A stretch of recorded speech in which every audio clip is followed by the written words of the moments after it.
Today, I'm going to show you how to paint this golden armor and all the tricks to make your non-metallic metal work.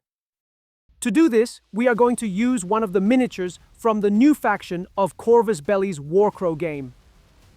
I recommend taking a look at it because the quality of this faction is incredible and the miniatures are really cool. We start with the miniature primed in black with AK's black spray primer. We use white, diluted with approximately 60 or 70% water and applied with the airbrush. We spray from an overhead angle in order to cover the parts oriented toward the light while leaving the shadow areas darker. I use approximately 3 bars of pressure and apply very short bursts so the surface stays smooth.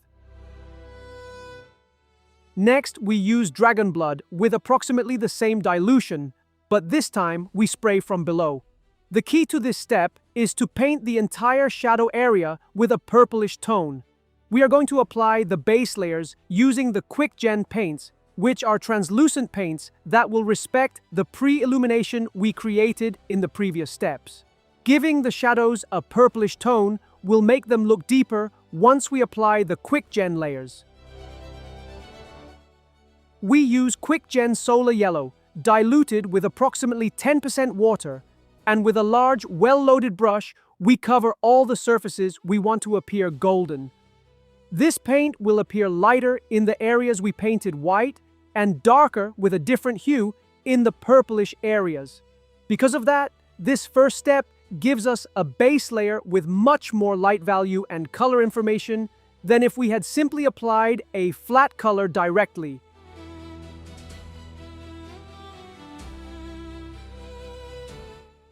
This is how our base layer looks. Before continuing with the armor, I apply a base coat to the rest of the elements on the miniature. Once all the base layers are ready, we continue with the lighting. We create the first highlights with deep yellow, applied through the airbrush, and diluted with approximately 50% water. We need to bring the airbrush quite close so the highlights stay small. We work plate by plate, deciding which areas we want to be the brightest. Usually, these will be the surfaces most directly oriented toward the light, where the reflection of that light would bounce directly back toward our face. That is a very useful trick for understanding where maximum highlights should go, and if we have a very large shadow area, we can add a few subtle light touches to create a secondary highlight.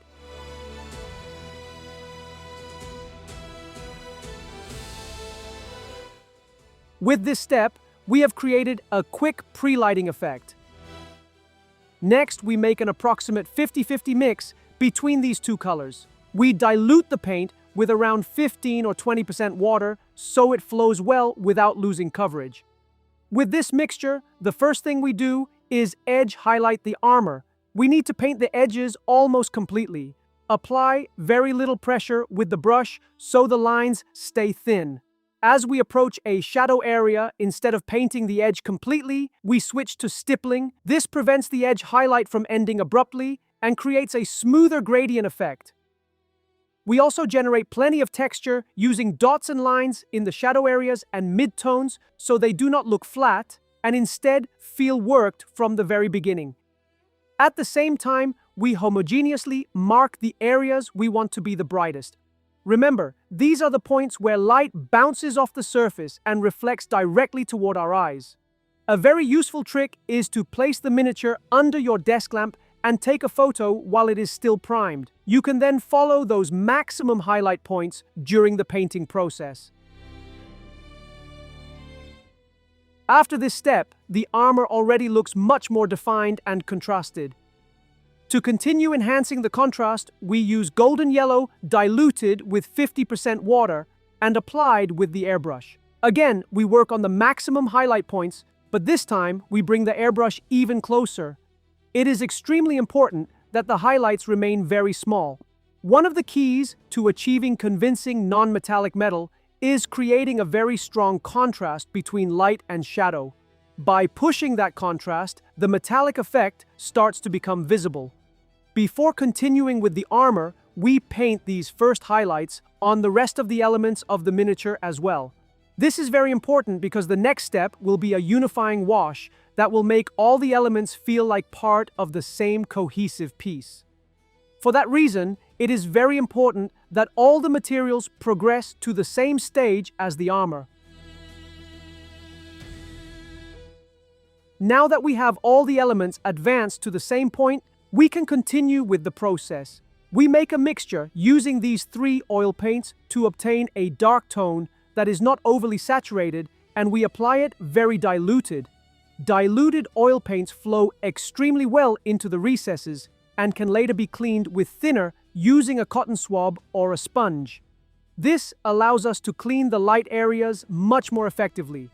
Apart from unifying all the elements, this step also acts as a shadow lining, giving the miniature much more definition. Of course, we are going to lose quite a lot of contrast and the highlights will look dirtier. Even though at first it may feel like we have gone backwards, once we recover the highlights again, you will notice that the armor looks far better. It is important to apply this step using a large, well-loaded brush. Once the oil paint has dried, you can paint acrylics directly over it without needing to do anything else. Then we clean as much as possible using a sponge or a cotton swab slightly moistened with white spirit. Do not worry if it does not look perfect, because we are going to repaint the highlights afterwards. Although we have lost some cleanliness and contrast in the lights, we have gained much more harmony between all the elements and much stronger shadows. Now we simply need to recover the highlights and the armor will immediately look much better. We once again use the last color we previously applied with the brush to highlight the armor. Using a base coat dilution, we recover the main highlights and also reinforce the edges. At this point, we no longer need to highlight every single edge completely since they were already defined during the previous steps. We simply recover the most important ones that became darker during the wash stage.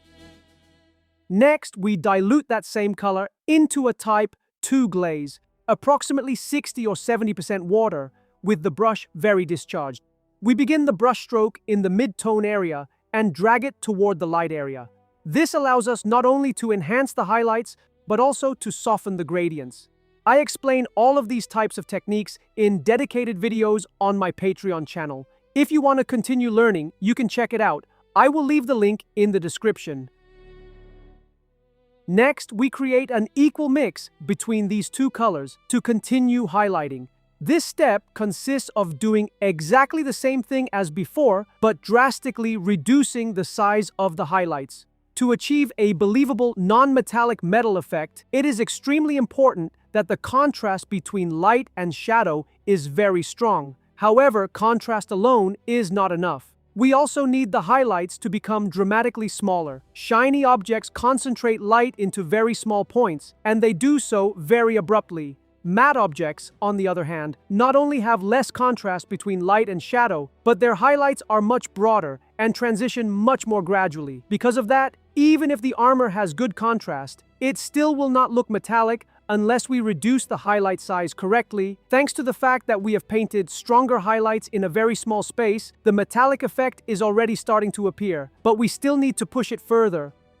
We use Quick Gen Orange Brown, applied with the airbrush, and diluted with approximately 20% water, spraying it over the mid-tone and shadow areas. With this, we increase the chromatic richness, making the armor look much more interesting, while also cleaning up the shadow areas and smoothing the gradients. Then, using the brush, we finish refining the areas where the airbrush would have been too difficult to control without accidentally staining the highlights. Remember, when painting, it is very important to avoid flat color transitions, meaning simply using the same color, darker in the shadows and lighter in the highlights. It is essential to introduce different nuances and color variations so the final result feels richer and more spectacular. In this case, we are introducing an orange tone that adds a new nuance to the yellowish highlights. Notice how, after applying this orange tone, the armor immediately looks much more beautiful and contrasted. Next, we use ice yellow in a base coat dilution